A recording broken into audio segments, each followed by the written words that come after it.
Le rôle, il est essentiel, hein, d'être capable de dire aux gens c'est grave, il faut qu'on vienne tout rapidement, ou c'est pas grave, ça peut attendre demain l'ouverture de la clinique de votre vétérinaire.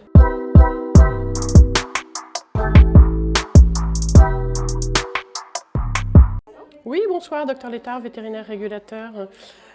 Vous êtes madame et vous nous appelez pour un chat de 1 an qui est gonflé sous la gorge et il a une bosse molle au milieu du crâne, au-dessus du crâne j'imagine. Là c'est le centre névralgique de Vetoadom alvetis avec l'ensemble des secrétaires qui répondent au téléphone.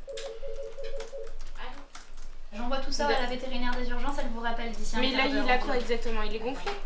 Oui, 0749. Depuis 1981, Vetoadom fait des urgences vétérinaires sur Paris et la région parisienne et en référé, c'est-à-dire avec l'accord des vétérinaires qui nous font confiance pour nous transférer leurs lignes et avec leurs consignes médicales et leurs consignes d'hospitalisation. En fait, on régule les urgences pour éviter aux vétérinaires chez qui on ne peut pas se rendre en tant que Vetoadom, pour leur faciliter leur garde en filtrant leurs appels et ne les déranger que pour les urgences vraies, c'est-à-dire 25% des appels en urgence en règle générale.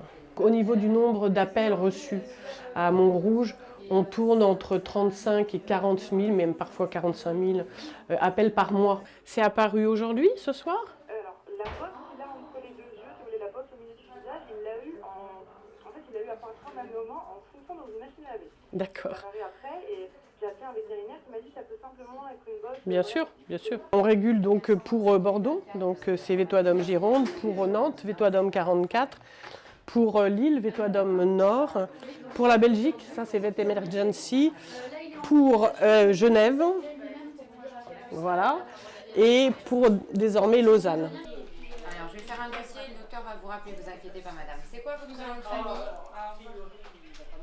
D'accord.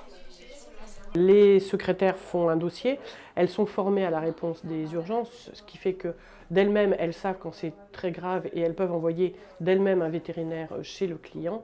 Mais quand les propriétaires hésitent ou que la secrétaire, l'ARV, ne sait pas répondre, forcément ça passe par le régulateur et le régulateur va dire aux gens si effectivement il faut consulter. Il a aussi un rôle de dispatching des visites sur l'ensemble de la région parisienne pour que les vétérinaires qui sont sur le terrain ne fassent pas trop de kilomètres. Mais je vous en prie, je vous souhaite une bonne soirée et on reste à votre disposition. D'accord ? Au revoir madame, au revoir.